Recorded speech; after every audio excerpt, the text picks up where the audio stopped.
must pray for the IDF. We must pray for the mothers and the fathers. We must pray for the children of Israel. According to one source, 23 IDF soldiers have died in the war so far. And then there's the psychological terrorism. It was released in one news source that IDF soldiers, female soldiers, were stripped naked and videos were made, and those videos were sent by link to their parents.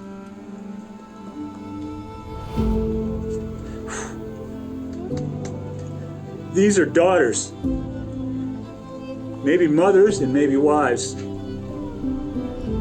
And I say it again, prayer for Israel is not prayer for nationalism. Prayer for Israel is not political rhetoric or idealism or your political opinion. Prayer for Israel is about the people of Israel. It's about mothers. It's about fathers. It's about children. It's about soldiers who are risking their lives. We must pray and stand with our brothers and sisters in Israel. One such individual that I was impressed with today, I'm so glad he's here for a couple minutes before we give up this interview, is my brother. I'll let him introduce himself, his name. Andrew? Okay, Andrew. Now, if you were to ask me, hey, Billy, where do you think this fellow is from, if he's from the U.S.? And I recognized he was after a few minutes. We would say New York. We would say, some other community where we think there's a great Jewish presence in one of the major cities. But the last place in the world you would ever get me to say, yeah, this guy is a Jew and he's from our country, is the state of Texas. What would you say to Americans about being part of this? I reckon outside of supplies, which are obviously appreciated, the biggest way that an American or any citizen of the world can participate in this particular war is sharing correct information.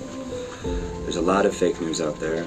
I'll be honest, a lot of the stories that have come out of these October 7th attack have been too difficult for us as Israelis to even watch or hear about or process.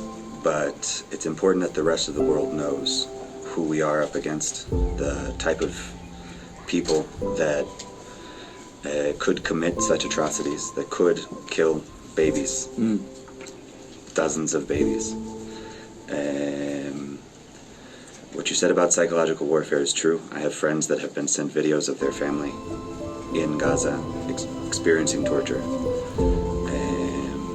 It's unbelievable for us, but it's important that the rest of the world shares this information as much as they can and combats anti-Semitism in the streets. Amen. Yeah. On October 8th, we as Jews all over the world saw thousands of people celebrating our deaths. The biggest attack and the biggest massacre of Jews since the Holocaust happened on October 7th. And we grew up in America in the West thinking anti-Semitism is a thing of the past. Anti-Semitism is a thing of our grandparents, our parents. We're different. We'll always be different. And it's not them, it's us. So to continue to share the information, the stories that we can't even talk about ourselves just yet because we're still experiencing the trauma, is I think the best way that we can, we as Westerners can combat that vitriol.